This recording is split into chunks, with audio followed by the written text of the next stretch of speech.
Number 10. Rogue. Rogue wasn't so much a major love interest for Deadpool, but she definitely had a fun, brief fling during time apart from her usual main squeeze, Gambit. Rogue and Wade shared a juicy kiss, and because of her powers, she briefly made Wade handsome once more and took away his powers for a short time following said kiss. This actually also made Rogue's skin look like Wade's when he has his power set. It was a brief moment in Uncanny Avengers issue 22, but their short flirtation was pretty cute, I gotta say. Initially, Wade thought he would never be good enough for Rogue and implied that she only probably liked him because she didn't know him very well. And she responded by kissing him again, this time probing his mind a little bit, but confirming that his thoughts didn't really disturb her and that she still liked him. I also just love that cute moment. He's like, I don't know, I'm pretty wild. And then she kisses him and she's like, yeah, but I'm a little shocked, but mostly I'm fine. I'm Rogue. I've seen some stuff. Number 9. Outlaw. Outlaw is Inez Temple, a mutant mercenary and sometimes bodyguard. She has interacted with Deadpool a few times in the comics. After her apartment was destroyed in a fight between the Punisher and Deadpool when Wade had come calling for her help, he felt pretty bad about it and worked hard to buy her a new one as an apology. Outlaw realized that Deadpool really cared for her and the two ended up sleeping together. They would later also be briefly married, but it wouldn't end up working out.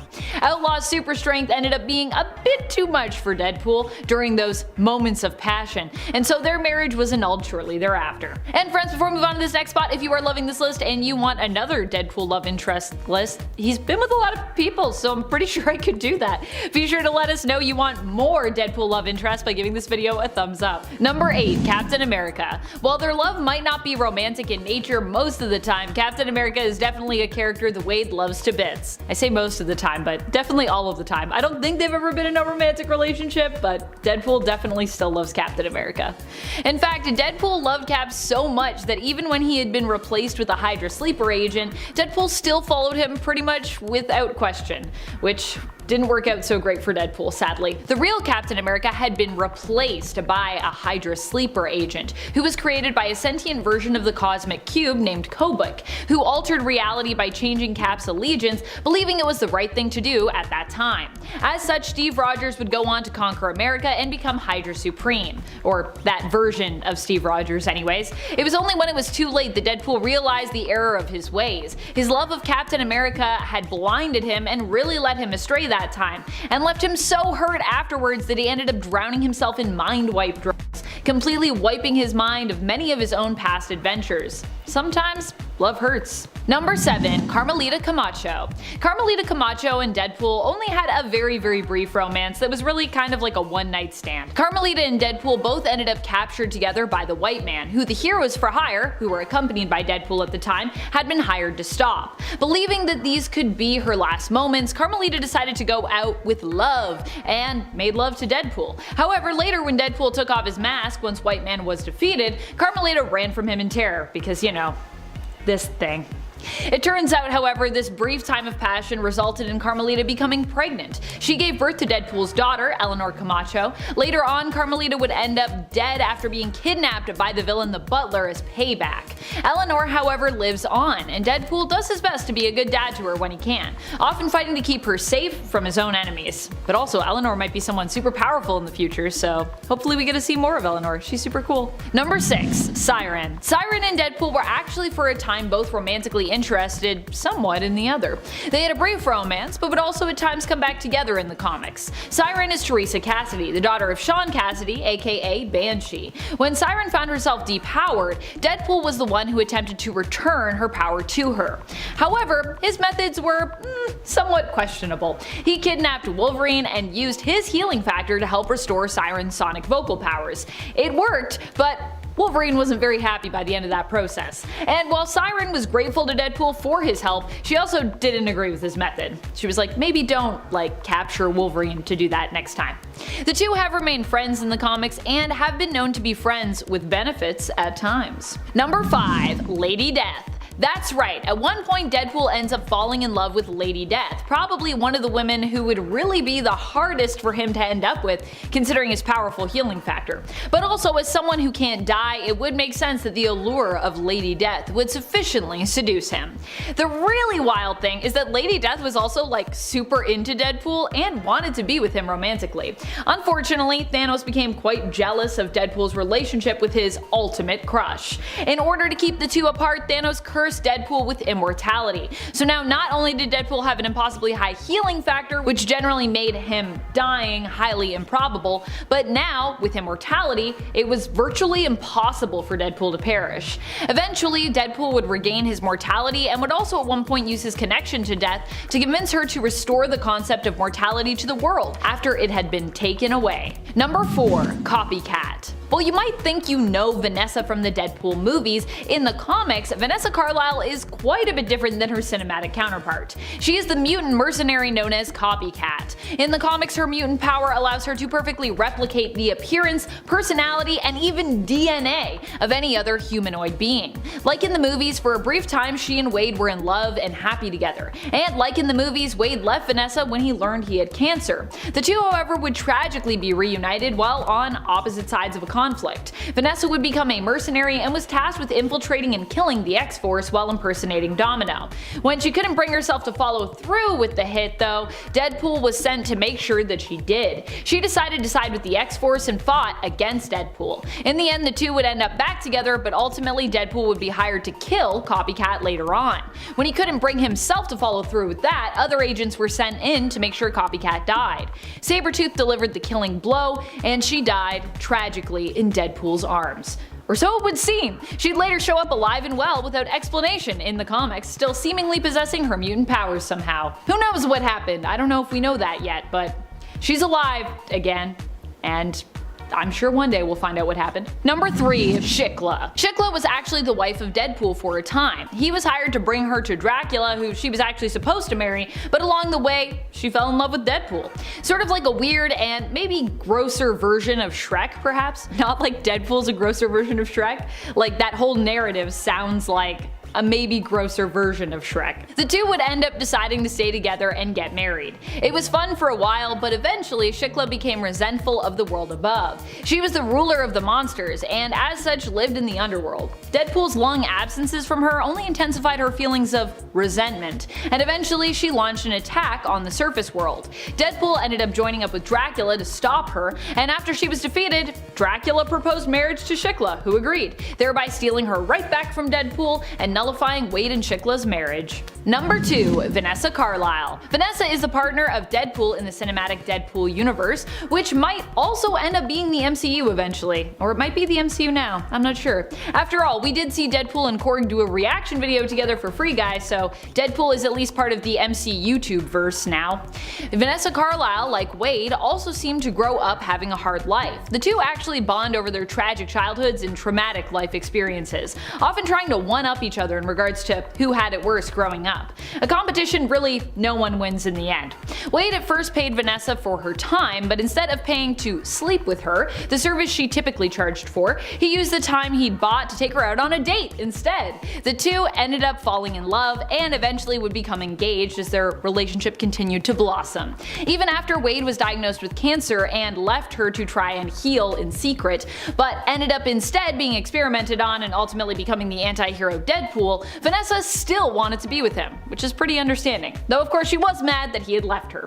In Deadpool 2, Vanessa is killed at the beginning of the movie, but ends up being saved at the end by Deadpool, who fixes and uses Cable's time travel device so that he can go back and save her. Yay! So she only kind of got fridged, but not full fridged, so yay! Number 1. Elsa Bloodstone. Probably one of his more recent romantic interests has been Elsa Bloodstone in the comics. She teamed up with him in a recent series where he became the King of Staten Island and the King of Monsters. Despite Wade doubting his own capability to be a good king, Elsa believes in him. This probably is a big reason why Deadpool found himself developing feelings for Elsa Bloodstone. He sacrificed himself to save her when it was revealed that her bloodstone had become corrupted and was basically killing her. Deadpool took her bloodstone in order to free Elsa and save her life. Through taking it, Wade also helped to reverse the corruption so that when Elsa came back to look for him following a battle with the Bone Beast Queen, she was able to take back the Bloodstone once more without having to fear for her own life. As such, Elsa finished off the Queen, retrieving Deadpool and confessing her own feelings for him, giving him a big kiss. When he seemingly awoke, revealing that he wasn't dead yet, she then decided to stay with Deadpool while he regenerated the rest of his body, as at that time all that was left of him was a disembodied head. A very gross disembodied head. And I love that Elsa was like, I don't care. You're gross, but it's fine. I know monsters. I'm cool. Coming in at number 10, we have a bit of an honorable mention with Maya Hansen from the MCU film Iron Man 3. A genetic scientist who helped create the Extremis virus, Maya doesn't really get a lot to do in the actual movie we got to see, mainly being a former fling of Tony's who is helping the main villain, tries to have a change of heart, but then gets awkwardly killed for her efforts by Aldrich Killian. In the original script of the movie, however, Maya was initially intended to be the main villain, and the mastermind behind Extremis, a former flame of Tony Stark's that had developed the technology specifically to destroy him. And while the actual movie cut down her role considerably and changed her character's fate, she still gets an honorable mention for the villainous love interest she almost was. Coming in at number 9, we have Joanna Navenna, the very first fiancée of Tony Stark. Revealed in a flashback storyline during the 1980s, Joanna was a young woman engaged to Tony Stark when he first began to act as the superhero Iron Man. Unaware of his secret double life, Joanna at first was pushed away by Tony's odd behavior and assumed him to be cheating, until he finally told her the truth about his identity as Iron Man. And while for a time Joanna would encourage Tony to keep being a hero, she would eventually come to realize that he couldn't be both a superhero and a good husband to her, and so eventually broke off their engagement and hasn't been mentioned in the Marvel Universe ever since. Coming in at number 8, we have Kathy Dare. Tony's had his fair share of bad relationships over the years, but few have ended as poorly as his romance with Kathleen Dare, a woman who took Tony's playboy ways incredibly personally and would eventually get back at Tony by shooting him in the chest. Paralyzed from this attack and suffering from severe nerve damage, Tony decided to stop his own heart so that he'd be placed into cryostasis until a solution could be found to his nerve damage. Unfortunately, Tony didn't tell many people what his plan was, causing many of his friends to believe he had died for good, and with Kathy becoming extremely grief-stricken after thinking she had killed her ex-boyfriend in a pretty dark ending to a pretty dark storyline. Coming in at number 7, we have the villainous Madame Mask. Daughter of another Iron Man villain known as Count Nefaria, Mask first met Tony Stark while undercover at Stark Industries under the name of Chrissy Longfellow. Becoming so romantically involved that they purchased a penthouse apartment together, things seemed great for Tony and Chrissy until her true identity was finally revealed and Iron Man accidentally destroyed the machine that was keeping her father alive, even if he would later reappear down the road.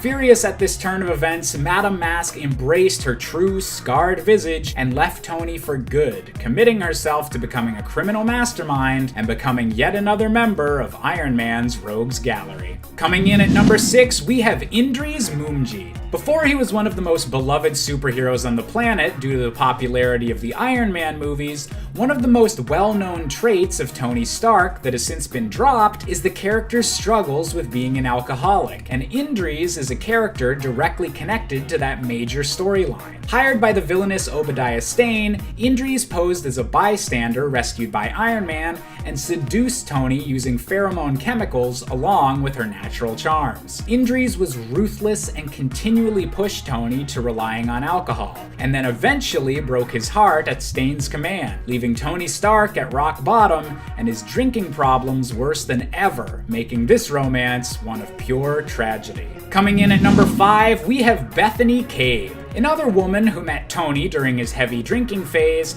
Bethany was assigned to Tony Stark's security team shortly after the death of her husband, and eventually found some comfort in the invincible Iron Man's arms. While Tony's drinking was a major issue in their relationship for a while, she would be an essential part in the process of helping him sober up. Unfortunately, their romance was not meant to last, as Bethany would eventually discover her husband was secretly alive, and after rescuing him from his circumstances, left Tony to be with the man she was meant to be with. Better luck next time, Stark.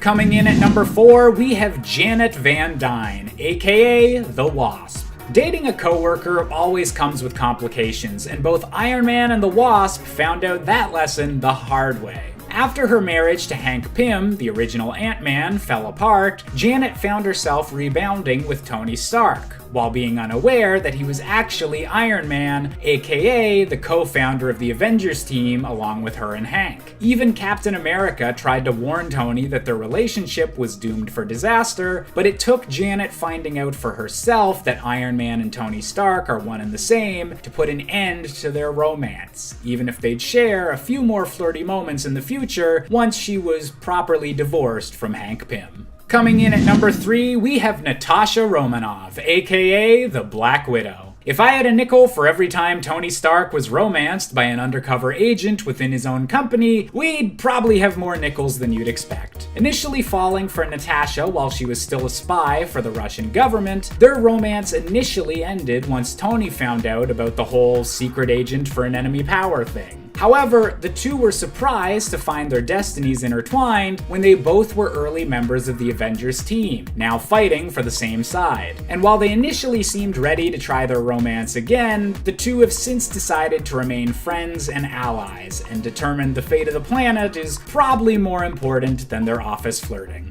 Coming in at number 2, we have Jennifer Walters, aka the Incredible She-Hulk. Most of the relationships I've listed in this video have either ended tragically or at the very least caused a lot of drama in Tony's life. That said, it's a nice change of pace that Tony was able to enjoy a more fun and casual relationship with someone who viewed things the same way that he did, which is exactly why Iron Man and She-Hulk made such a great pair. Never afraid to call Tony out for the double standard of how their casual love lives were talked about, Jennifer and Tony had great chemistry, and when it comes to the comic books, might be my favorite pairing for Iron Man. But if you really pushed me on my favorite Iron Man romance overall, well, coming in at our top spot, we have Pepper Potts from the Marvel Cinematic Universe. Pepper is a great character in the Marvel comics as well, but my favorite interpretation of this duo's relationship has to be between Robert Downey Jr.'s Tony Stark and Gwyneth Paltrow's Pepper Potts. Capable of running Stark Industries while Tony is saving the world and battling his own inner demons, Pepper is the counterbalance Tony needs to stop himself from going overboard. And watching their arc of their relationship over the course of the entire MCU is one of the best running plot threads throughout the entire Infinity Saga. And who knows, there might not even be an MCU if the dynamic between Tony and Pepper wasn't so intriguing in the very first movie. And for that reason, I've gotta say that she's the very best. Number 10, Hawkeye. Well, some may ship these two, and they have had some flirty moments in the Matt Fraction and David Aja Hawkeye series. They have never really been a thing. Still, that doesn't prevent others from dreaming, and you cannot deny that these two characters definitely have chemistry. Of course, their chemistry likely comes from the fact they are just such great friends. In fact, Clint considers Kate to be his best friend. Sorry, Natasha. At one point, Hawkeye and Hawkeye seemingly share a kiss in the 2016 Hawkeye series in issue number 14. At least, that's what the cover teased. In reality, this kiss wasn't between Clint and Kate at all, but rather Clint and Madame Mask, who was in a Kate Bishop clone body at the time. Oh, comics. Despite even the flirty moments that the two shared in the 2012 Hawkeye series, in the letters column it was more implied that there was no intention for there to be anything romantic between these two, and that Kate was not pining for Clint or anything like that, but simply saw him as her mentor, her friend, and someone who she therefore cared very deeply for. Which meant that yes, he could say mean things to her that would hurt and affect her. There's a whole point where he's basically like, look, I don't want to sleep with you, and people were like, oh my goodness, was Kate like hurt by that? Because does she want to sleep with Clint? I don't know, I feel about that. And they were like, I don't think so. Stephen Wacker, who was the assistant editor, I believe, on that book at the time, was like, yeah, that's not what I saw. I saw more of just her being like, ouch, like that's kind of mean to say. That hurts. Even though I don't want to sleep with you. I think it would be weird. I don't ship it. But if you ship it, that's okay. Number 9, Jack. Jack was Kate's one-night stand who appears in the 2016 all-new Hawkeye series in issue number 3. The night before, at the end of issue number 2, Kate and her friend and fellow superhero America Chavez decided to go out dancing as part of an attempt to cheer up Kate and help her forget about Clint after the pair of Hawkeyes had a falling out. Jack is the very nice man that she meets on her night out dancing with America. The two apparently hit it off and end up going back to Kate's apartment. The next morning, Jack is revealed to be a super sweetheart who wants to spend the day with his new paramour and also wakes Kate up with a coffee that he went out to get for her after waking up early and being unable to fall back asleep. What a cutie! Unfortunately for Jack, Kate isn't really in a place to be in a relationship right now, so she turns down Jack's offer. Honestly, I think Kate missed out here. Jack also happens to be wearing a lot of purple, which I think is a design signal that they too could have been just perfect for one another. Oh well. Kate had stuff she needed to work out, and at least she was upfront about that. Although America does later comment that Kate's aversion to attachments is making her sound a lot like the wrong Hawkeye, if you catch her drift. I gotta say, I agree. Being like, I can't have attachments, I'm a hero. It's a very Clint Barton thing to say, I feel like. And friends, before we move on to this next spot, if you are loving this list and you want more Kate Bishop lists, be sure to let us know by giving this video a thumbs up. Although I don't know if we could do 10 more love interests, because honestly, finding these 10 was pretty tricky, to be honest. Number 8, Miles Morales. In the reality of 1610, Kate Bishop is quite different from her 616 counterpart. Instead of becoming Hawkeye, she is just plain old Katie Bishop. Here she ends up becoming the girlfriend of superhero Spider-Man, aka Miles Morales. In fact, Miles likes her and trusts her so much that he decides to reveal the truth of his secret identity to her. However, this doesn't work out great for him, as Katie's parents are actually Hydra agents. Uh-oh. Katie ends up telling them what was revealed to her, and when Miles is invited over, they drug and kidnap him, taking him to a place where he is tormented and experimented on. Eventually, Miles escapes their clutches and is saved by the young Ultimates. Despite Katie feeling bad about what happened, their relationship does not survive her ultimate betrayal. Still, for a while, Miles was a love interest of the ultimate version of Catherine Bishop. Number 7, America Chavez. Just as Clint isn't really a romantic partner of Kate's, the same could be suggested when it comes to a relationship with America, fellow hero and friend. In fact, while Clint thinks of Kate as his best friend, I'd say that Kate has a few best friends personally, including Clint,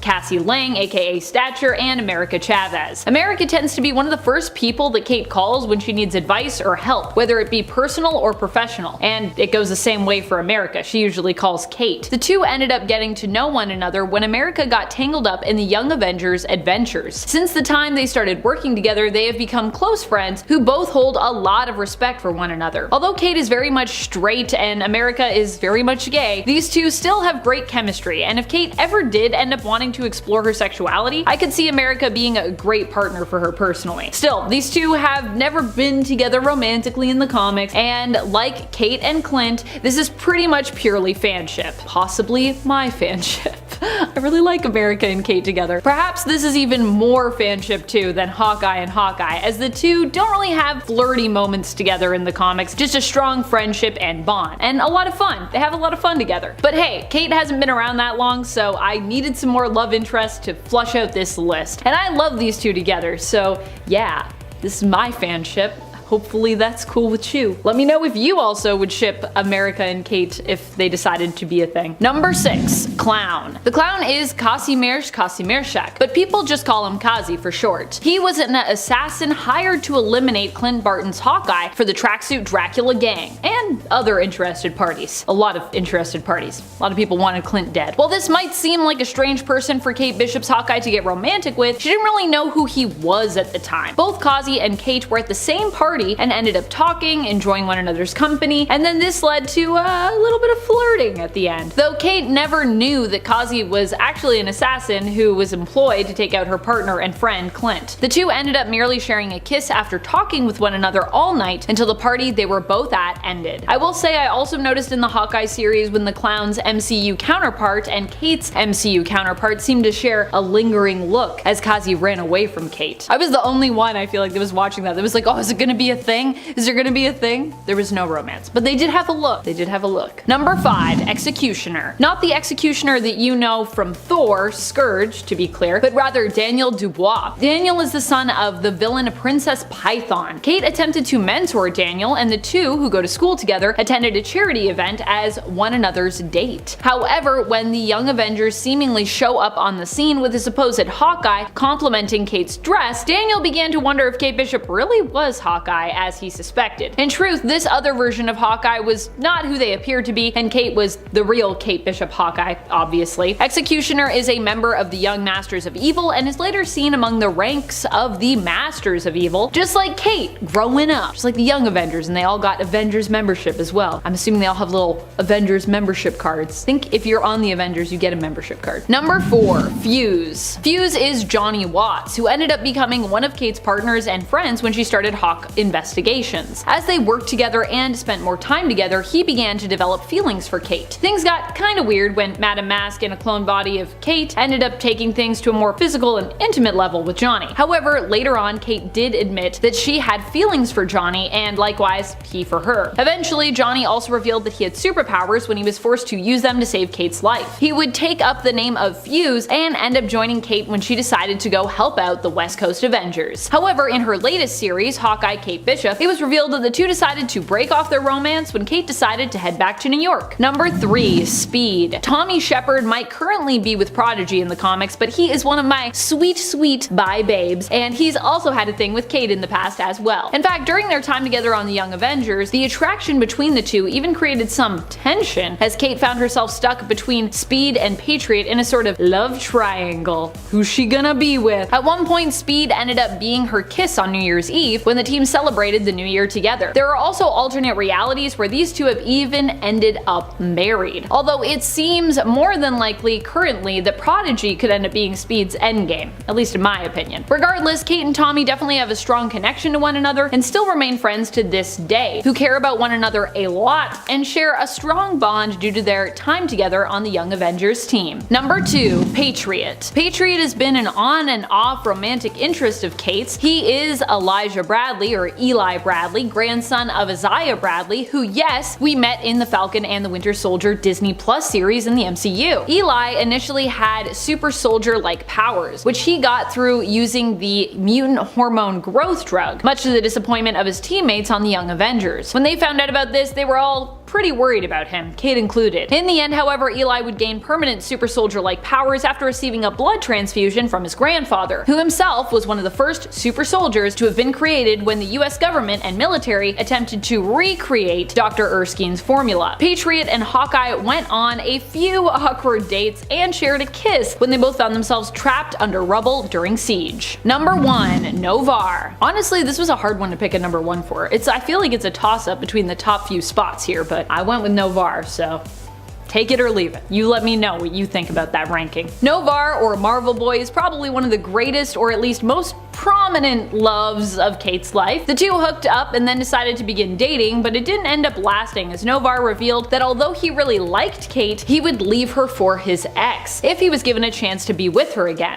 Not a great look. He even tried to do so, but then it turned out that that version of his ex, Oubliette, was merely an illusion and not the real one. Kate, of course, did not like learning this and decided to permanently break things off, even when Novar tried to get back together with her. She needed someone who was serious about her and their relationship, someone who would be committed to her and for whom she wouldn't just be a placeholder. I get it, girl. Still, this hasn't stopped the two from ending up together in alternate realities, and despite how their relationship ended, Kate and Novar have still managed to stay friends. Number 10, Deadshot. Many changes came over at DC when the New 52 era began in 2011/2012.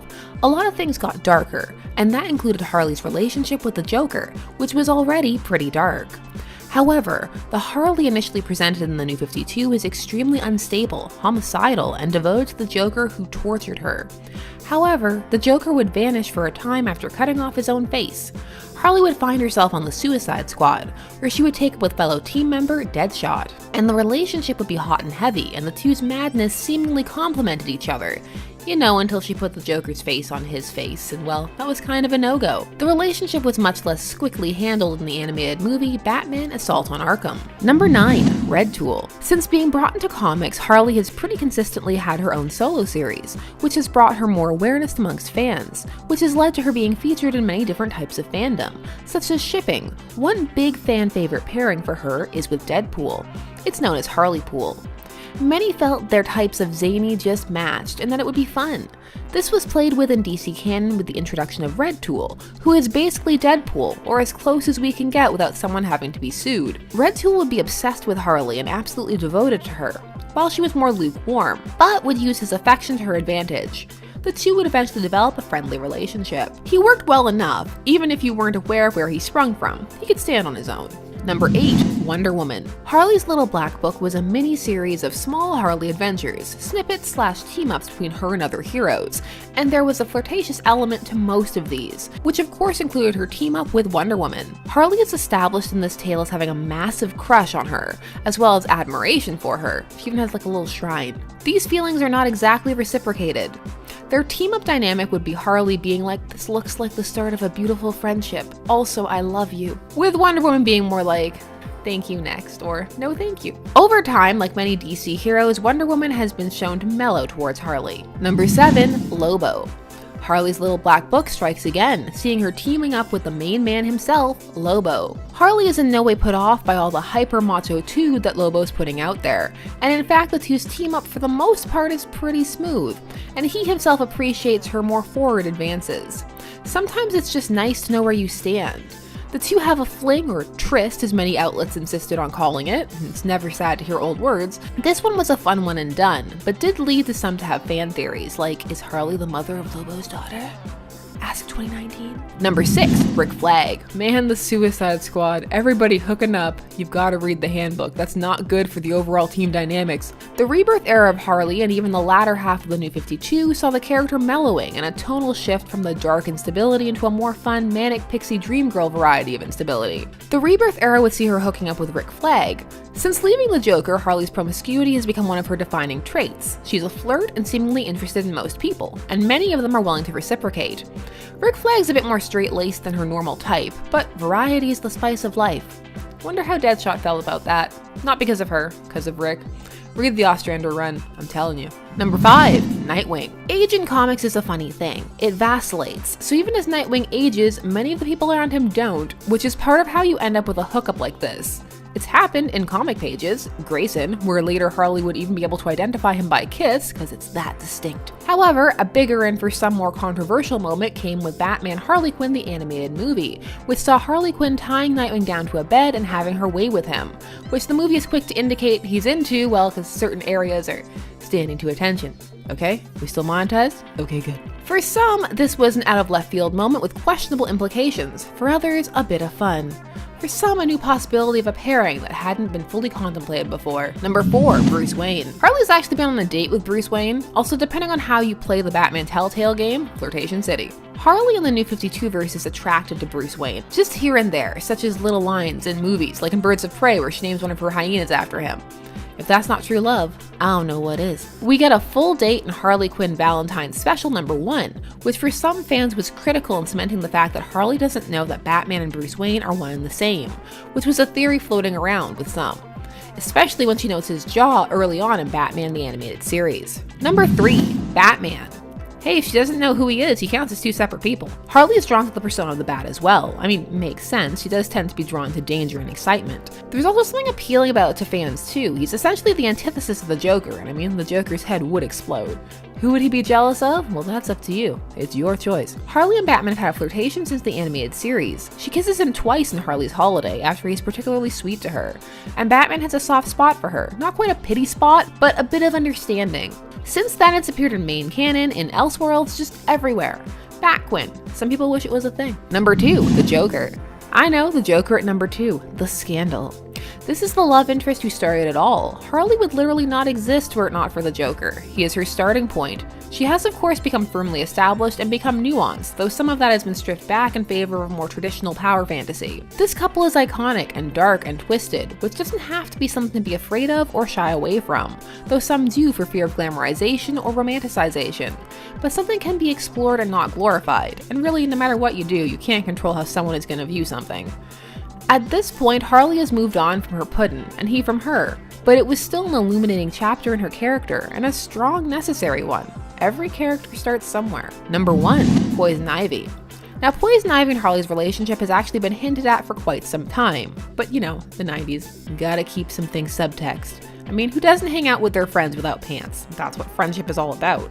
Over time, these two's relationship would become more and more explicit, and also gain some cred with fans as being a less toxic one than her and the Joker, and B, also be more important for representation. It has gone through many phases: marriage in alternate universes, or on again off again in the main verse. Surprisingly thoughtful in her animated show, not because of anything particular, but just the overall comedic tone that show has. Sometimes it gets pretty deep. For some, this is their endgame couple, but with Harley on the prowl, that remains to be seen. Number 10, Mystique. Wolverine has been around for a long time, so it's no surprise that this is a love interest I constantly forget about, but that exists. Mystique has of course also been around for a long time, and is possibly even older than Wolverine. So of course at some point in these characters' history, they had to have worked together and of course slept together. When it comes to Wolverine and Mystique, these two actually go way back, all the way back to the Wild Wild West. It was then that Logan and Raven seemingly first met, and even teamed up together. It could have been them against the world, but of course, what usually happens with Raven when it comes to romance also happened during her time with Wolverine. Ultimately, Raven betrayed Logan, putting herself first, and it was because of this that the two ended things, and on a pretty sour note. She also ended things by kicking him out of a moving train car, so yeah. Logan's memory isn't always the greatest, but something that he wouldn't soon forget was how untrustworthy Mystique was. Even to this day, he's like, "You suck, Mystique. Also, you're gonna be lonely because you're always betraying everyone." Number 9, Maureen. She might not be from the main continuity, but Maureen had such a profound and life-changing effect on Old Man Logan that even after she and their children together were tragically murdered by the Hulk gang, Old Man Logan never once forgot about her. He even later asks a returned loved, Emiko, to look out for Maureen, who herself, after more than a lifetime of tragedy and literally going to hell and back, is finally trying to live a normal and peaceful life. Emiko, that is, not Maureen, who is dead in Old Man Logan's timeline. Old Man Logan set aside some money so that Emiko could keep an eye on younger Maureen and ideally try to protect her moving forward, as he knew that if her life continued the way it had in his timeline, it would end in tragedy. He was like, "I just love her so much, I just want her to be okay." And friends, before we move on to this next spot, if you are loving this list and you want even more Wolverine love interests, I'm pretty sure I could do 10 more. There's a lot of them out there. Be sure to let us know that you love this list by giving it a thumbs up. Can't give it a thumbs down because that doesn't exist anymore, so just thumbs up, please. What a world we live in where we can't dislike things. Number 8, Rose O'Hara. Rose was Wolverine's first love, and for most of his life was seemingly unrequited. In the Marvel Noir universe, she is also one of his main love interests. Rose is probably the reason why Wolverine tends to have a thing for redheads, actually, although that might be a foggier part of his memory and he might not always remember that. Honestly, at this point, I'm surprised that Logan can even remember what day it is or what his phone number is without having it written down somewhere. That's just how much he's had his brain and his memories scrambled. Rose was brought in from town to be a companion to young James Howlett, aka Kid Wolverine, when he was growing up on his parents' estate. Also, just to be clear, he wasn't known as Kid Wolverine, but you know, we know him as Wolverine now, so he was a kid. You know what I'm saying. Rose was also tasked with looking after James, as he was known for being a weak and often sickly child. Rose died tragically when she ended up trying to get involved in a fight between Logan and his childhood rival, who had returned years later, Dog. It was implied then, as she lay dying, that she perhaps also did have feelings for James at some point. Wow, what a time to find that out. Unlike many of Wolverine's other love interests, Rose has not yet returned from the dead. At least, not yet, anyways. Maybe later, who knows. A lot of them do, a lot of them come back to life. Number 7, Yukio. Yukio has been both a lover and a friend to Wolverine, as well as acted as the adopted mother of his adopted daughter, Emiko. Yukio first met Wolverine during her time working as an assassin for Clan Yoshida. Initially, she was Wolverine's enemy, as she actually worked for the head of the clan, Lord Shinjin, who wanted to shame and kill Logan. Yukio would develop an attraction to Wolverine, but at the time he was basically hung up on Emiko Yoshida, the daughter of Lord Shinjin, so nothing came of it. However, it was because of her feelings for Wolverine that Yukio would ultimately decide to help save Mariko's life later on, despite the fact that Mariko was kinda like her romantic rival for Logan's affections. Yukio is also known for being close friends with Storm and a possibly implied romantic interest of Aurora's as well. At least that's how I see it. I feel like maybe not everybody sees those implications. But I don't know, I think I would ship Storm and Yukio, just like I would also ship Wolverine and Yukio. And just like I would also ship Storm and Wolverine. It's a nice little triangle. Little love triangle there. Number 6. Silver Fox. Silver Fox has become a complicated character since her original story as Wolverine's lover. Silver Fox is a member of the Blackfoot tribe and is Canadian. When Wolverine met her, she had recently been widowed and as such began a relationship with Logan, who had recently been accepted into living with her tribe. Silver Fox, however, would tragically die at the hands of Sabretooth, Wolverine's arch nemesis, and a vicious man and a vicious mutant. Later on, however, this act would also end up being tied to Romulus, who apparently influenced Sabretooth and did a lot of brainwash shenanigans regarding the memories of her death and who was believed to have been behind it. Wolverine would end up attacking the people of Mount Logan and blaming them for her death because Romulus had him brainwashed to believe that that's what happened, despite Sabretooth having taken credit for killing Silver Fox, and doing so in front of Logan. Silver Fox would also later seemingly return, but it's more likely that this version of her associated with Weapon X, Team X, and Hydra was actually some kind of clone or was an agent who was simply brainwashed and manipulated into thinking that she was the true Silver Fox. Yeah, Silver Fox became really complicated, but she used to be very simple. Number 5. Tiger. One of my favorite of Wolverine's romantic interests has to be Tiger, who is long known as one of the main crime lords of Madripoor. Before that, she was Jessie Wells, who ended up being kidnapped by the Reavers and later saved by the X-Men.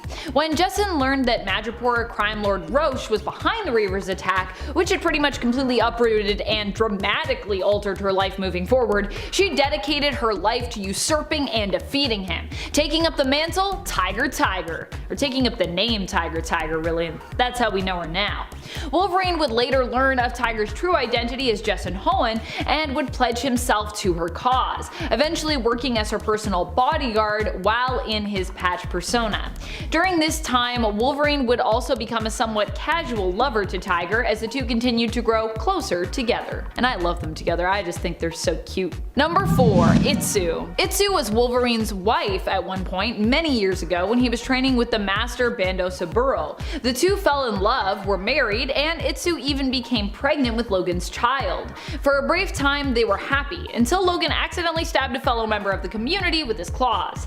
As a result, he was forced to leave, exiled, but when he went to say goodbye to Itsu, he only found her dead. Years later, it would be revealed that Bucky Barnes as the Winter Soldier was actually the one responsible for her death, seemingly manipulated into killing her under Romulus's orders. Oh, Romulus, pulling all these strings and then just disappearing. Their unborn child was also stolen from Itsu's womb, and due to the child's mutant gene, which would also grant him a healing factor, survived. This child would grow up to be Akahiro, aka Daken, Wolverine's troublesome son, who was manipulated into thinking his father had killed his mother before abandoning him. And I'll just let you guess who made him believe that. If you can't guess, it was Romulus. Romulus did everything. And also nothing. Number 3. Jean Grey. Despite these two often not ending up together throughout stories told of them across various mediums, the fact remains that Wolverine will likely always carry a torch somewhat for Jeannie. Jean Grey and Wolverine are generally both never in the right place to end up together, and oftentimes their love story, if they do end up having one in whichever canon or narrative that we're talking about here, ends up being tainted with tragedy. The fact remains, however, that both Logan and Jean often count on one another to do what's right, and even turn to one another when they need someone to lean on in a time of need. Even when Jean is dead, Wolverine still has been known to fight for her honor, and when she has been alive, Wolverine has also been the one to kill her more than once. Needless to say, their relationship is way more than complicated. Number 2. Mariko Yoshida. At this point, Mariko has had a long and somewhat convoluted story, but initially in the comics she was simply the daughter of Japanese crime lord Shinjin Harada, who ruled over Clan Yoshida. Mariko would end up meeting Wolverine when the X-Men asked her brother, the mutant Sunfire, for help. While initially kinda scared of Wolverine, eventually the two would fall for one another, both admiring the differences of the other and also sharing a sense of kindness. Mariko would end up forcibly married off by her father and in a relationship where she was pretty badly mistreated. However, she felt compelled to stay in that marriage due to a sense of honor to her family. Eventually, however, Emiko would become free again and would even take over as the leader of Clan Yoshida in her father's place. For a time, her and Wolverine were engaged, with her not wanting to be married until she had removed all the criminal ties from her family. In the end, however, Emiko would die in a criminal gang war before she could end up marrying Logan. Emiko ended up poisoned, and Logan helped her death to be less painful at Mariko's behest by making it a lot more brief. Logan would punish her killer by visiting him every year and slicing off a piece of him until he died. This wouldn't be the end of Mariko's story though, as she would continue to pop up as the forced tormentor of Wolverine in Hell, and later resurrected as Gorgon's Scarlet Samurai. Basically another lover that we just couldn't leave dead, because yeah. I also love when Wolverine comes to Hell and is like, alright, I'll free you though, Emiko, and she's like, nah, I'm good. Just remember me as I was. I don't want to go back. Like what? They could have had a happy ending there. Oh well. Number 1. Storm. Storm has always been a close friend of Wolverine's and is sometimes known for being his romantic partner as well, especially more recently in the comics. Depending on the reality we're talking about, there have also been universes where these two are firmly cemented as a romantic couple. Even in modern comics, with all the history they have shared as teammates, close friends, and romantic interests, these two's chemistry still manages to surface, and even today, they get pretty awesome flirty moments written in for them, like during the Ten of Swords Otherworld tournament when the two faced off in a drinking contest against one another. The best thing about that too was that they both held their own and proved they could match each other. That's the thing about Storm and Wolverine. Both are incredibly strong, both as superheroes and as individuals, which is just a small part of why they work so well together. They're very, like, evenly matched, which I like. And at 10, Tina McGee. Tina McGee was a scientist who worked at Star Labs and a friend of Barry Allen in the 90s television series. Basically, for those of you who watch the current series, she was this show's Caitlin Snow. She helped Barry Allen deal with his super speed powers, eventually by giving him a special suit that was modified into a superhero costume when Barry became the Flash. This version of the character is exclusive to the continuity of the television series The Flash and is an adaptation of Tina McGee. The original character was created by Mike Baron and Jackson Geis and first appeared in The Flash Volume 2 number 3 and was played by Amanda Pays, who plays Christina McGee on the current CW Flash as well, which I personally think is a great reference. In the Crisis on Infinite Earths crossover, however, John Wesley Shipp Jr. reprises his role as Barry Allen from that 90s series once more, as he did in the previous crossover Elseworlds, to bring this character's story to a close. When sacrificing himself on the antimatter cannon's treadmill, it's revealed that this version of Barry went on to marry this version of Tina McGee. And at 9, Linda Park. A tragic tale. An instant before the Flashpoint altered reality, Linda's children, Jay and Irie West, were sucked into the dark multiverse by a tide of dark matter. Wally attempted to save them, but was too late. Dr. Manhattan removed 10 years from the history of DC, which included all of Linda's relationships with Wally and Jay and Irie's birth. Linda's memories of her family were erased while Wally was trapped in the Speed Force. When Wally was able to briefly escape the Speed Force, he tried to get to Linda, his lightning rod, to remember him so that he could permanently escape, but she couldn't and thus was pulled back in. Wally was eventually able to leave the Speed Force for good though, with the help of his mentor and uncle Barry Allen. He reunited with his old friends the Titans, where he found he was able to restore their memories of him with a touch, but that Linda was mysteriously immune to this. And at 8, Emiko Queen. Emiko Queen is the current Red Arrow, a master archer and a vigilante who runs around wielding a bow. She is the Green Arrow's half-sister and partner, well, like vigilante partner.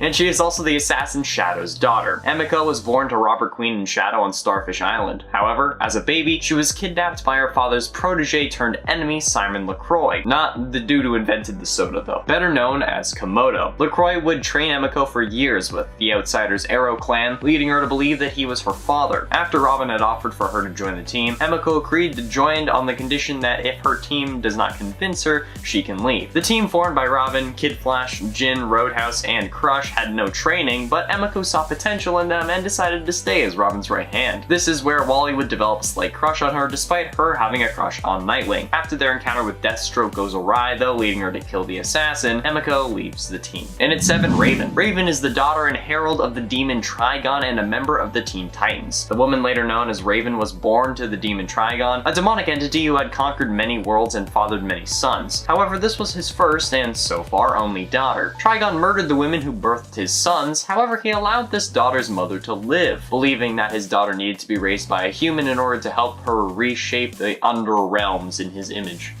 For some reason. Afraid of what Trigon had in store for their daughter, Raven's mother took her and fled to the dimension of Azarath, which was beyond Trigon's reach, where she named her child Rachel. But over time, the monks of the realm trained Rachel to control her powers and overcome her father's influence. And at 6, Mina Dewan. Mina Dewan was a Star Labs scientist who was struck during the Speed Force storm in Central City, giving her superhuman speed. As Fast Track, she worked with the Flash to train a new generation of speedsters to use their powers at Star Labs. After the Speed Force storm on Central City, Dewan was appointed the director of the new Speed Force testing center in Star Labs. When the Flash and August came to visit, she revealed that she had also been struck by lightning during the Speed Force storm and had gotten similar powers. She started working with the Flash to train a new generation of speedsters. She took on the name of Fast Track, and after talking to the Flash and training the speedster Avery Ho, they ran into Iron Heights to check on 3 speedsters the Flash and August had apprehended. When there, they found August injured on the floor, and the other speedsters slaughtered on the ground, having gotten their speed taken from them. August told them that it was all Godspeed's work. I am the god of speed. Halfway through and at number 5, Jessie Wells. By the way, editor, you don't need to put the dash Wally. That was just for me. In the case of the Arrowverse, Jessie Wells was Jessie Quick, a speedster from Earth 2. She was the daughter of one of the most brilliant scientists, Harrison Wells. A college student on her Earth, Jessie was abducted by Zoom in a plot to turn her father against Team Flash, until being rescued and forced to temporarily relocate to Earth 1. After being hit by a dark matter wave from the Star Labs particle accelerator, Jessie gradually managed to unlock her Speed Force connection, becoming a metahuman speedster and superhero badass. After helping Team Flash defeat Grodd and his guerrilla army, she decided to move to Earth 1 permanently with Wally West, whom she was dating until they broke up. After learning Savitar had plans for her though, Jessie left Earth 1 to take over for Jay Garrick as the Flash of Earth 3, until Barry Allen was destroyed and Jay returned from the Speed Force. Jessie then returned to Earth 2 to continue her heroics and lead on her team. However, her and Wally did end up getting back together, as we see when Wally comes back and Barry realizes who Savitar is in like that same episode. Like he comes back, they ask him, how was Earth 2? Or how was Earth 3? One of the two. They ask him how visiting Jessie was. Then Barry realizes who Savitar was in one of the later episodes back in season 3. On December 10th, 2019, after Earth 2's destruction and the wave of antimatter, Jessie was soon confirmed to have been killed, along with the rest of Earth 2's population, aside from Laurel Lance of Earth 2. After Oliver Queen's sacrifice to recreate the multiverse though, it is unknown if she was resurrected. And at 4, Felicity Smoak. After Cyrus Gold stole a centrifuge from Queen Consolidated in order to make more Mirakuru serum for Slade Wilson, Barry extrapolated a logical but unbelievable explanation about the thief being superpowered by merely looking at the crime scene, which ended up being true. Felicity realized that he knew more about the case than they did, and he enlisted his help, telling Barry that Oliver wanted to keep this investigation in-house. During the course of their time together though, Felicity exhibited signs of being attracted to Barry, though she was still clearly uncomfortable when he mentioned his admiration of the Arrow and his theory that the Vigilante had partners, particularly one versed in computer science.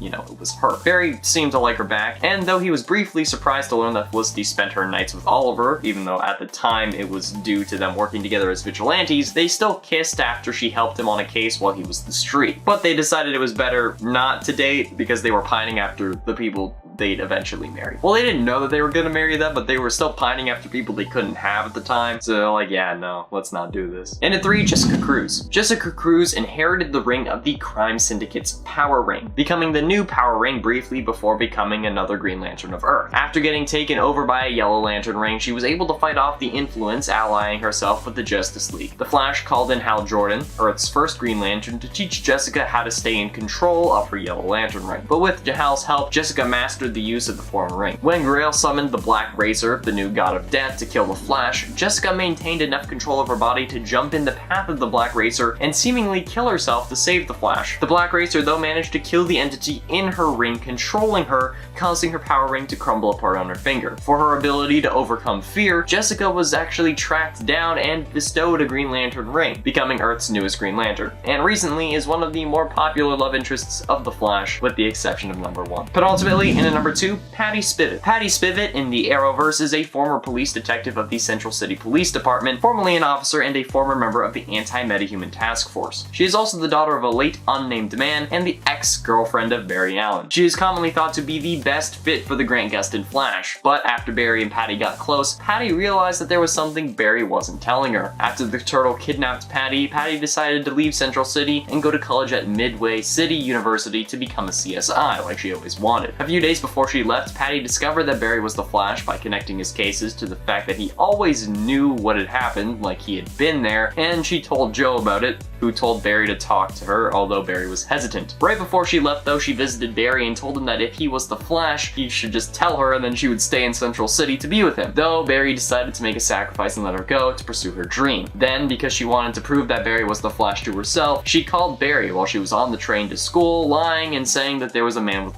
so Barry came running as the Flash, which finally proved to her that she was right. This didn't change her decision to go to college though, as Barry left the train and she stayed on, which eventually led to, in at number 1, Iris West. In the comic books, Iris West Allen is the wife of the second Flash, Barry Allen, and the aunt to the third Flash, Wally West, although in the TV show, Wally and Iris are brother and sister. She is a reporter for the Central City news outlet Picture News, and while she may be the most well-known Barry Allen or Flash love interest, how can we not include one of the most iconic love stories that spans across seemingly every single goddamn timeline?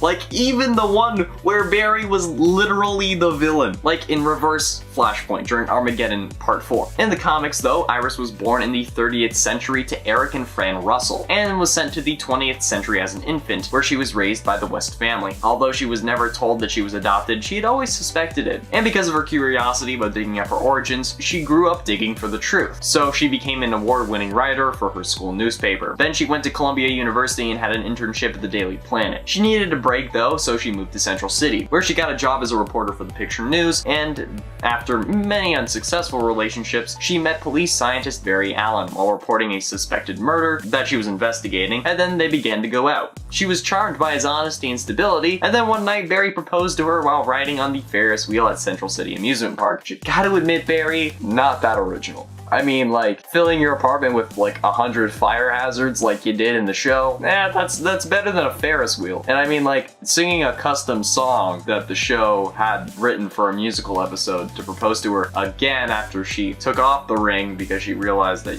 part of why you proposed was to change her fate with Savitar, that was better. Number 10, Carol Danvers.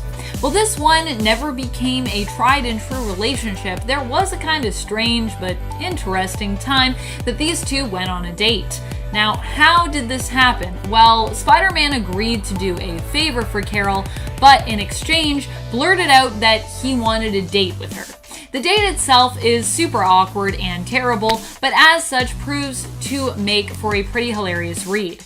You can check it out in Miss Marvel issue 47. Both Carol and Peter struggle to find anything to talk about over a dinner at a nice restaurant. The dinner is then interrupted by evil Hammer agents who are dealt with before the two finish off the night eating junk food together on a rooftop.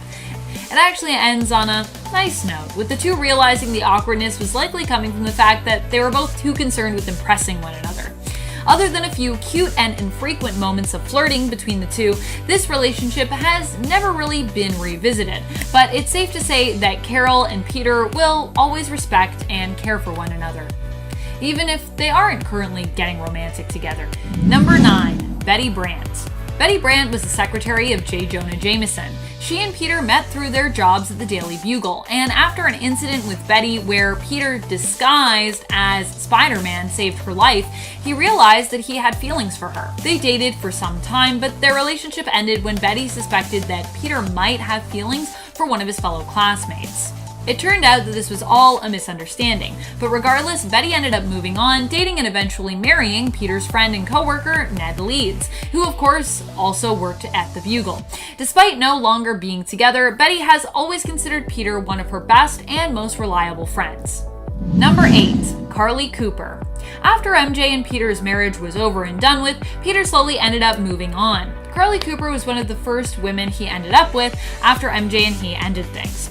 Carly was a forensic specialist who ended up going on a few dates with Peter, and eventually, after much humming and hawing, the two ended up as a couple for a time.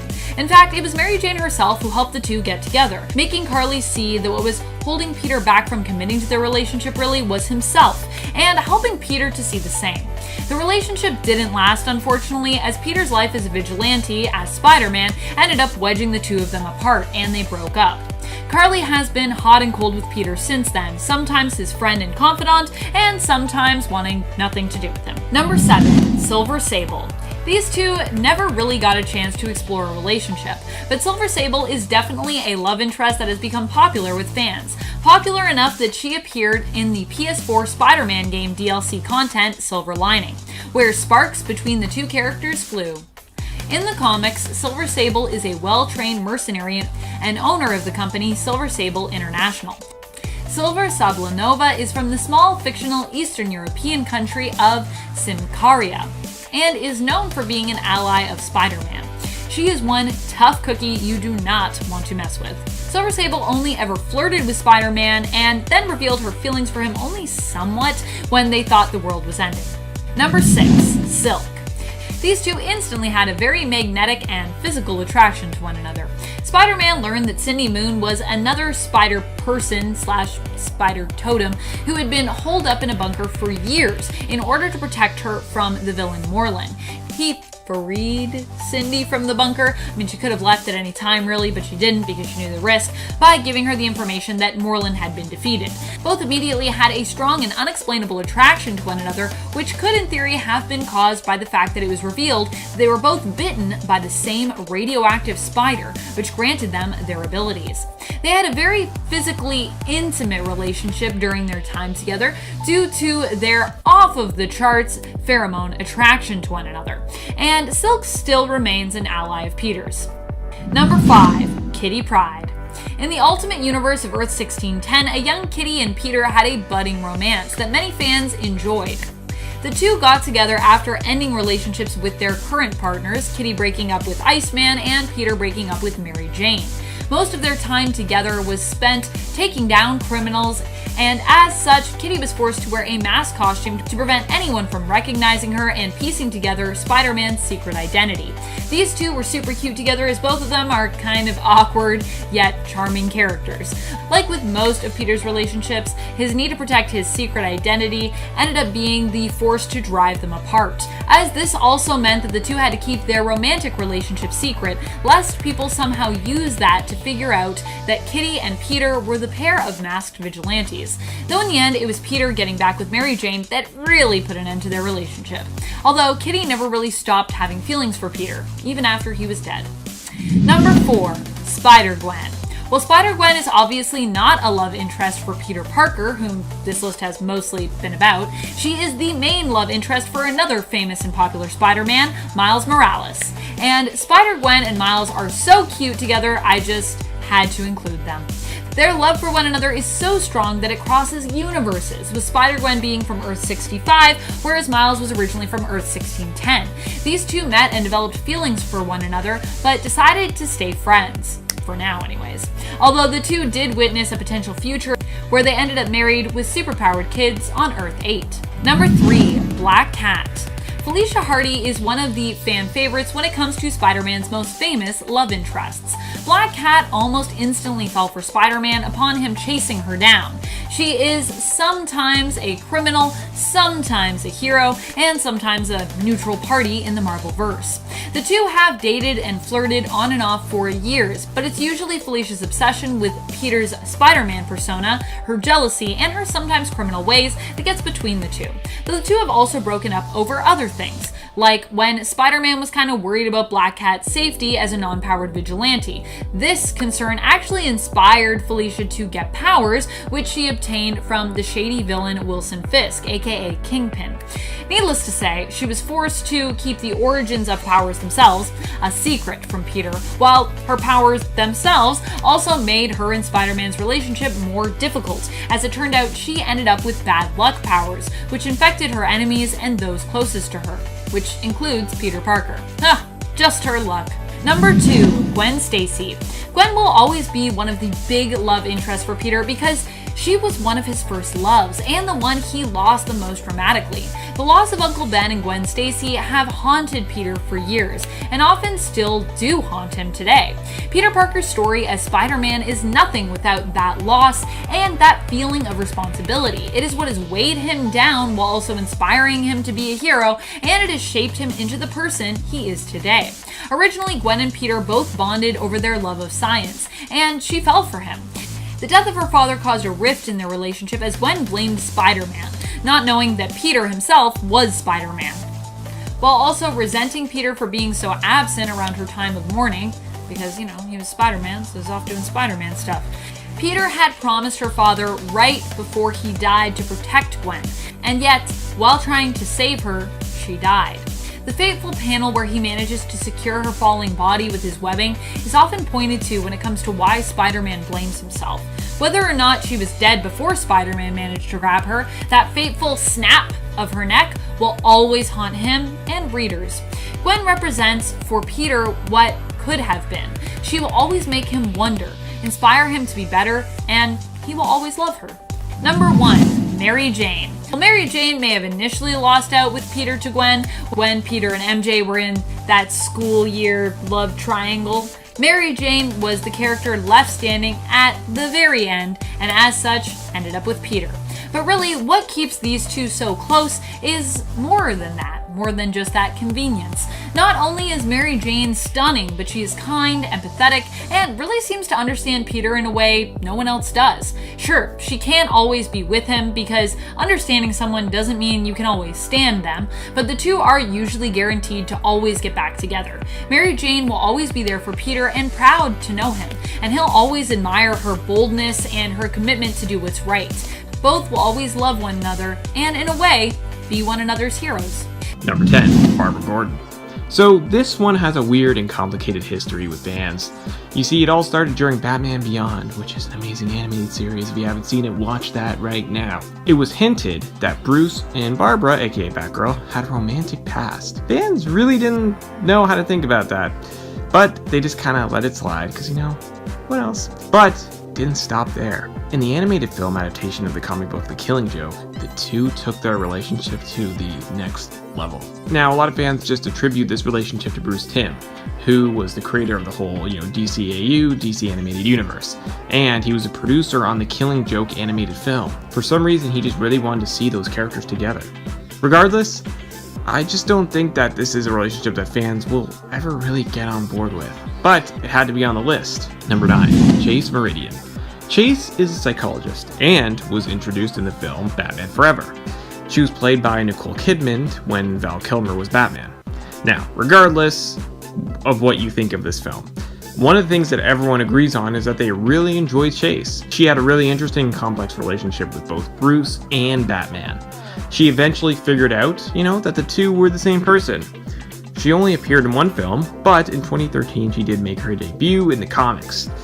It would have been interesting to see where they would have taken her as a character and her relationship with Bruce, but unfortunately that never ended up happening. Batman and Robin ended up happening, and we all know how that turned out. Number 8, Talia al Ghul. This is probably one of the more complex relationships of Batman's career, if you could even call it a relationship at all. So, Batman has never trusted the League of Assassins. That's not, new information. But he has tried to work with Talia from time to time. But the thing is, Talia wanted a kid. In her eyes, a kid with Batman would be the perfect combination. They ended up having a kid together, Damian Wayne. Although, it's kind of implied that she drugged Batman, and that's how Damian happened. I think all fans agree that this is definitely not one of Bruce's healthiest relationships. Number 7, Wonder Woman. sometimes office romances happen, even with superheroes. That is what happened here. You see, Batman and Wonder Woman are both founding members of the Justice League, and the two of them spend a lot of time together, so it should come as no surprise that they ended up dating just for a little bit. I mean, they even kissed during the Justice League animated cartoon. And there's definitely some flirtation between Bruce and Diana in the DCEU. I mean, we saw it briefly in Batman v Superman: Dawn of Justice, and we didn't really see it in the theatrical release Justice League film. I mean, there were hints of it, but we'll probably see a lot more of it in, the Snyder Cut, or Zack Snyder's Justice League as it's now called. But only time will tell with that one. Number 6, Silver St. Cloud. Silver actually has a really interesting history with Bruce. They both have money, and that's how the two of them met. They started dating, and eventually, she found out Bruce was Batman, which seemed to be a trend here. And that is actually why it ended. Silver didn't want to see something bad happen to Bruce. If she was with him, she would always have to worry that, he would never come home at night. And that is something she just didn't want to do. Which automatically makes this different than a lot of other people on the list. I wonder if Silver will end up making her way into Matt Reeves' new Batman trilogy.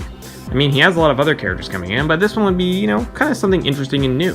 Number 5, Poison Ivy. So lots of people can't resist Poison Ivy. Partly because she can make men fall in love with her with a spell. And that is exactly what happened with Batman. I mean, can you really see Batman just dating her? They have a completely different view on everything. So it wouldn't really work. I mean, and it's not only Batman she has made fall in love with her. It's also Superman as well. So she can literally make anyone fall in love with her. Unless you have those fake lips on like a Batman and Robin, then you're good. Just everyone get some of those fake lips. Because Batman and Robin teaches us a lot. Number 4, Sasha Bordeaux. Sasha was actually Bruce Wayne's former bodyguard. Yeah, even Bruce Wayne needs a bodyguard, guys. She was actually sentenced to Blackgate after her and Bruce were accused of killing Vesper Fairchild, which they actually didn't. But she ended up finding out who Bruce Wayne was, and the two of them actually trained together on multiple occasions. She wanted to become a vigilante, and she ended up going out with Batman to fight crime. Their relationship didn't really last long, but even when she did go to prison, she never ended up giving Bruce his identity, which instantly shows you just how much she cares for him. Number 3, Vicki Vale. Vicki Vale is one of Batman's oldest relationships. She's also one of the more famous ones because she was the one to make her debut in Tim Burton's 1989 film, Batman, starring Michael Keaton, which was a massive success. Vicki is a reporter that works for the Gotham Gazette. Like many others on this list, they weren't together long, but Vicki holds a special place in a lot of Batman's fans' hearts for being the first one to debut on the big screen. She didn't appear in other movies, but it was a big deal when she first showed up in the film. Number 2, Rachel Dawes. Like Chase Meridian, Rachel was first created for the films. Rachel made her debut in Batman Begins, where she was actually played by Katie Holmes, but then she was recasted in The Dark Knight with Maggie Gyllenhaal, which, is the version that people remember more. Rachel has become one of The Dark Knight's most famous love interests because both films she appeared in are considered to be Batman's best films. And she was a childhood friend of Bruce who found out, eventually he was Batman. But they couldn't be together until the world didn't need Batman anymore. She then went on and started dating Harvey Dent during The Dark Knight, and ultimately chose to be with him before, spoiler alert if you haven't seen it, she got killed by the Joker. It was a tragic end to their love story because Bruce was ready to give up everything for her. But Rachel will always remain one of his most famous loves, even though, it was kind of brief and ended really badly. Number 1, Catwoman. Was there ever any doubt? Come on, guys. I think everyone predicted this. I think everyone knew that Selena Kyle was going to be number 1 on this list. Her romance with Batman is famous. The two of them have had an on and off again relationship for such a long time, and shared a bond that you just don't see with anyone else. They were going to get married, guys. They were going to get married, but Selena left Bruce at the altar saying that he couldn't be Batman and be happy, so she had to leave, which left fans devastated. Come on! Can Bruce ever catch a break? Probably not. Although, some are still holding out hope that they will be together again, and maybe Bruce will finally be happy. Who knows? But it seems like the writers don't want to take him in that general direction because they just want to keep pushing a mopey Batman, which is still a cool version of Batman, but come on. he can be happy. Cruz can be happy, guys. Coming in at number 10, we have Dr. Pamela Isley, aka Poison Ivy. While this plant-based villain is best known these days as being the healthiest relationship Harley Quinn has ever had, in many early Batman adventures, Ivy had her eye set on the very man trying to stop her schemes. And while there are a few storylines where this attraction was more than one-sided, for the most part, this relationship mostly consisted of Poison Ivy kissing Batman to mind control him and aid in her plant-based plans. And since that's not exactly the most romantic of circumstances, Poison Ivy is going to have to stay as an honorable mention on this list. Coming in at number 9, we have Dina Drake, aka Black Canary. While more closely associated with Green Arrow and the Birds of Prey in the mainstream DC universe, in the highly controversial Frank Miller book All-Star Batman and Robin, Batman and Black Canary let the sparks fly. Literally. After a fight against some henchmen on the docks of Gotham Harbor that sees both costume vigilantes backed into a corner, Batman lights the goons on fire with a Molotov cocktail. Then, with the docks still burning, Black Canary and Batman succumb to their urges and decide to get freaky on a burning pier. As I said, All-Star Batman and Robin is a bit controversial and weird, but hey, this moment's wild enough that Black Canary makes the list. Coming in at number 8, we have Kathy Kane, aka the very first Batwoman. Created by DC Comics in the 1950s to push back against any rumors of Batman and Robin comics secretly promoting a homosexual agenda, Batwoman was the very first romantic partner for Batman in the comics, even getting married on the cover of some notable issues. And while Batwoman has over the decades been fleshed out into becoming a character worthy of standing on her own, this original romance was basically just copy and pasting a lady version of Batman for him to marry so that everyone knew that Batman liked girls. Oh, comic books. Coming in at number 7, we have Silver St. Cloud. A wealthy socialite that became one of Bruce Wayne's primary love interests during the 1980s, Silver was initially only dating the playboy persona Batman puts up as a disguise, but was smart enough to eventually figure out that her boyfriend was actually the Caped Crusader. And while this revelation would eventually lead to the two breaking up, as Silver couldn't bear to see Bruce going off into dangerous situations every night, the two still had a close bond until her tragic death years later at the hands of a serial killer supervillain, because, of course, Batman's history wasn't dark and depressing enough. Coming in at number 6, we have Diana Prince, aka the iconic Wonder Woman.